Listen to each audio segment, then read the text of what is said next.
السلام عليكم ورحمة الله وبركاته. أركان إيمانا. أركان إيمانا ميكا إسان اسم الفا إن شاء الله. أركان إيمانا تيوانت والقبتو إن التيل أنغتو قباب سنتين وجيني الله فيديو كان همت أمورات سرت إلالا إرد الدبين نجيفة داتيني سرت حفظاتين قبتنا بيكم سانم مسلمة بيكو قبو جراني نبيين صلى الله عليه وسلم دبتان كيسا إني توكو أركان إيمانا بيكو إسان اسم الفا جراني هي كايسا وجين ياد سوجين هو بچورا. Barnootni kun waan sirrii isin barbaachisuu fi yuutuubii kanas sabiskiraayib gochuudhaan akkasumas tiiktookii irratti mallattoo pilaasii tuqaatiin fooloo gochuu hin dagatina. Barnoota diiniidhaa sirriitti baradhaa isiniin jedha. Arkaana iimaanaa jechuun yaadni isaa namni tokko iimaana qaba jedhamee himamuudhaaf yookaan amani jedhamee himamuudhaaf arkaana iimaanaa wantoota jedhaman kanniinitti amanuu qaba. Yookaan wantoota jedhaman kanniin fudhateetiin qabatee argamuu qaba jechuudha. Iimaana jechuun jalqaba maali? Hiikkaan jecha iimaana jedhu maali? Iimaana jechuun hiikkaan isaa i'tiqaadun bilqalbi wa amalun biljawaarixi jechuudha. Qawlun billisaan.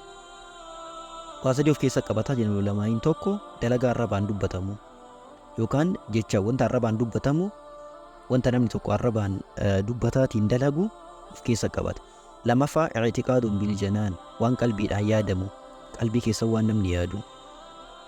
Sadaffaa qaamaan immoo kan dalagamu of keessatti qabata.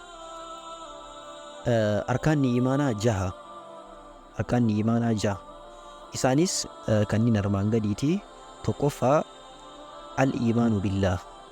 Al-iimaanu billah. Al-iimaanu billah jechuun hiikkaan isaa maali? Allahitti amanuu jechuudha. Namni tokko rabbitti amane jedhamuudhaaf yookaan Allahitti amane jedhamuudhaaf wantoota afran kanneen guuttatee argamuu qaba. Tokkoffaani al-iimaanu biwujuudillaahi. Rabbi jiraachuu amanuu qaba. Rabbi ni jira jedhee amanuu qaba.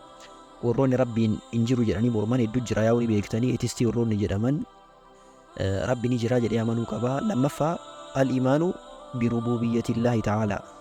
Rububiyyummaa rabbiitti amanuu qaba. Rububiyyummaa rabbii jechuun maali? Dalagaalee rabbi dalagu. Fakkeenya rabbi ni uumaa. Rabbi hiree kana maahiruu isaa mootummaan kan isaati. Wantoonni akkanaa kun rabbii qofaa qaamni biraa isa waliin ka uumuu hin jiru, isa waliin ka hiree namaa hiruu hin jiru jedhaniitiin amanu. Sadaffaan al-iimaanu bi'uluhiyyatillaahi ta'aalaa. Dalagaa ilmi namaa dalagu keessatti rabbiin kophaa baasu. Kana jechuun ibaadaa rabbiin qofaaf dalagu jechuudha. Salaata rabbiin qofaaf salaatu, sujuuda rabbiin qofaaf sujuudu. Dalagaalee kanneen Allaahi qofaaf dalagu jechuudha. Inni afraffaan asmaa fi sifaata rabbiitti amanu. Asmaa sifaata rabbii amanuu jechuun maali? Rabbi maqaalee 99 Quraanaa hadiisa keessatti dubbatame ni qaba. Maqaaleen kunniin dhugama ka rabbiiti. Akkasumas hiikkaalee isaaniillee ka rabbiiti jedhanii amanu. Rabbitti amane jedhamuudhaaf namni tokko wantoota afran kana guutee argamuu qaba. Arkaana iimaanaa inni tokkoffaan al-iimaanu billah isa jedhu. Lammaffaa al-iimaanu bilmalaa'ika. Hiikkaan isaa maal jechuudha? Maleekotaatti amanuu jechuudha. Maleekotni yaa akkuma beekamaa ta'an nuura yookaan ifarraa uumamanii. Maleekonni ifarraa uumamu. Ifa akkamiitii waan jedhu nun beeknu rabbitu beeka.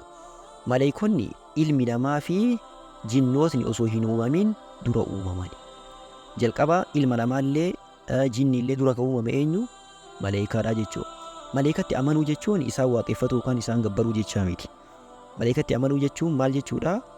Akkaataa rabbiin subhaanahu wa ta'aalaa waa'ee isaanii nutti hime dhugoomsinee fudhatu jechuudha. Fakkeenya rabbiin maleekonni dalagaa garaagaraa qaban nuun jedhee jira. Dalagaalee isaanii kanneen dhugaadha dalagaa akkasii isaantu dalagaa jennee amanuu qabna. Akkasumas akkaataa uumama isaaniillee ajaa'ibsiisaadha. Fakkeenya Jibriil koola 600 qaba. Wantoonni akkanaa kun dhuga jenneetiin amanuu qabna. Akkasuma maqaalee garaagaraa akka qaban amanuu qabna. Fakkeenya Jibriil ka jedhamu jira, Miikaa'il ka jedhamu jira, Malakal Mawtii ka jedhamu jira. Wantoota kanneen dalagaa isaanii wajjin itti amanuu qabnaa jechuudha. Inni sadaffaan al-iimaanu bilkutub. Al-iimaanu bilkutub jechuun kitaabota rabbiin buusetti amanuu jechuudha hiikkaan isaa. Akkaataan kitaabota rabbii buusetti amananii isaan waaqeffatu kitaaba sanaa gad jedhanii sujuuduu jechaa miti. Akkamitti itti amanii? Tokkoffaan kitaabotni kunniin fakkeenya Qur'aanni dhugaadhaan rabbiin biraa buufamee jennee amanu. Lammaffaan kitaabota maqaa isaanii beeknu fi kan hin beeknes amanu. Fakkeenya 4 maqaa isaanii ni beekna.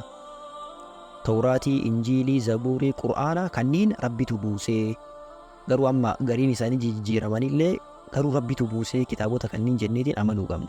Akkasuma wantoota isaan dubbatanis dhugoomsu, fakkeenya wanta quraana keessatti dubbatame dhugoomsu, akkasumas murtii isaan of keessatti qabanitti dalagu. Fakkeenya quraanni murtii garaagaraa of keessaa qaba. Murtii quraanni of keessaa qabu kana murtii rabbiin biraa ta'e jennee dhugoomsineetiin itti dalaguu qabnaa jechuudha. Inni afuraffaan arkaana imaanaa keessaa inni afuraffaan al-iimaanu birrusul. Al-iimaanu birrusul jechuun maali? Ergamtoota rabbiitti amanuu jechuudha. Ergamtoota rabbii akkamitti amanan? Isaanii sagaduu jechuudha. Isaan waaqeffatu jechuudha miti. Akkaataan isaan itti amanan tokkoffaa ergaan isaanii dhugaan rabbiin biraa dhufee jennee amanu. Lammaffaa maqaa kan beeknuu fi kan hin beeknettis amanu. Fakkeenya maqoota 25 quraana keessatti dubbatamee jira maqaa nabiyyoota kanneen dhugaadha nabiyyoota rabbiiti jennee fudhannee amanna. Sadaffaa wantoota isaan dubbatan dhugoomsu. Fakkeenya Nabi Muhammad sallallahu alaihi wasallam wantoota hedduu nutti himanii jiran. Waan isaan nutti himan kana dhugaa nutti himanii jenneetiin dhugoomsuu qabna. Inni afuraffaan shari'aa nabiyyi nutti ergamee itti dalaguudha. Fakkeenya Nabi Muhammad sallallahu alaihi wasallam nutti ergamanii jiran. Shari'aa isaanii kana maal godhuu qabna? Itti dalaguu qabna. Yoo ka isaanii kan ittiin dalagne ta'e itti amanne hin jedhamu, itti kafarre jedhamaa jechuudha. Inni shanaffaan al-iimaanu bil-yawmil aakhir. Hiikaan isaa guyyaa boodaatti amanuu jechuudha. Guyyaa boodaatti amanuu jechuun akkaataa sadii of keessatti qabataa jiran ulamaa'iin. Tokkoffaa ba'asii waan jedhamutti amanu. Ba'asii jechuun maali? Erga du'an booda qabrii irraa ilmi namaa ni kaafama. Akka du'een hin hafu ni kaafamaa jedhaniitiin amanu. Inni lammaffaan dalagaa irratti herreegamuu fi galata galfamuun ni jira jedhanii amanu. Guyyaa qiyaamaa waan duniyaa kanarratti dalagaa turan herreegni ni godhamaa. Herreega godhameetiin galata achirratti illee jazaan namaaf kennamaa jedhanii amanu. Inni sadaffaan jannataa fi azaabatti amanu. Jannanni uumamtee jirti, akkasuma azaabonti jedhamus uumamee jira, ammayyuu ni jiranii jedhaniitiin amanu. Wantoota akkanaa kanneen amanu dirqamaa jechuun nama muslimaa irratti. Inni jahaffaa fi inni xumuraa al-iimaanu bil-qadar. Hiikaan isaas qadaratti amanuu jechuudha. Qadara akkamitti itti amananii? Akkaataa afran armaan gadii kanneeniin jedhan ulamaa'iin. Tokkoffaa al-iimaanu bi'ilmi Illaahi ta'aalaa. Beekumsa rabbiitti amanu. Rabbiin wanta addunyaa kanatti ta'aa jiru hunda osoo wanti kun hin argamin dura beekee jennee amanu. Fakkeenya wanti wayii hadha argamuu hedaa. Waan hadha argamuu hedu kana dingataa miti ka rabbi beekee. Osoo wanti kun hin argamin duruma beeke rabbiin subhaanahu wa ta'aalaa. Lammaffaa rabbiin wanta hunda lawal mahfuuz kitaaba jedhamee beekamu keessatti barreessee jira jedhanii amanu. Wanti amma addunyaa kana keessa argamaa jiruu fi argamuu hedu ka argamellee lawal mahfuuziin keessatti waggaa 50 samiif dachii uumamuun dura waggaa 50 dura barreeffame. Inni sadaffaan wanti ta'u hundi fedha rabbii qofaan ta'a jedhanii amanu. Namni addunyaa kanarra dirqiidhaan wanta akkana hin dalaga osoo rabbiin fedhiin eeyyama rabbiitiin ala waan kana dalaga jedheetiin eeyyama rabbiitiin ala dalagu hin jiru. Fedha rabbiitiin wanti hundi ta'a jechuudha. Inni afuraffaa fi inni xumuraa wanta hunda kan uume rabbi jedhanii amanu. Wanti hundi maaliidhaan uumame? Namaa fi dalagaan namni dalagullee rabbiin uumame jedhaniitiin amanu. Arkaana iimaanaa ka jedhaman jahan isaan kana fakkaatu. Ofii keessanis sirriitti hafazaa, ijoollee keessanis sirriitti hafaziisaa. Nama muslimaa birootiifis ergaa kana dabarsaa isiniin jedhaa. Talaa hin dagatina, khayrii cimaa waan ta'eef itti dalagnu. Barnoota dabalataa kallattii ammaanii isinii kenne kanaan argatuu barbaaddani yuutuubii irra seenaatiin mujaahid fillah jechuudhaan barreessaa. Maqaa yuutuubii saniitiin inshaallah barnoota ni argattu. Lammaffaa tiktookii irratti mujaahid fillah 2 ka jedhu kanaan ni argattu. Sadaffaa telegiraama irra seentanii akkaataa barreeffamni kun itti barreeffame kanaan yoo sarchi gootan abduu islaam apologist jettanii barreessitan inshaallah nu argattu. Barnoota haala bareedaadhaan kennamu kana sirriitti hordofaa isiniin jedha. Yeroo gaarii isiniif haa ta'u. Assalaamu alaikum wa rahmatullaahi wa barakaatuh.